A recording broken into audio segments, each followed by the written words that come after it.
Hello everyone.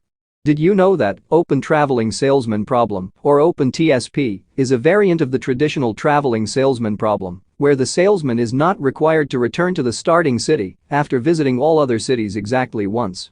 The objective remains to minimize the total travel distance or cost, but the route is open-ended rather than forming a closed loop.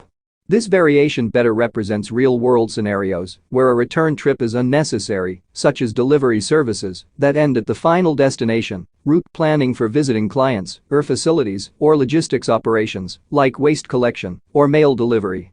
Open TSP is widely used in transportation, logistics optimization, and path planning for autonomous systems such as drones and robots. What do you think about this optimization problem? Please let me know by leaving a comment. Thank you very much for watching and see you in the next video.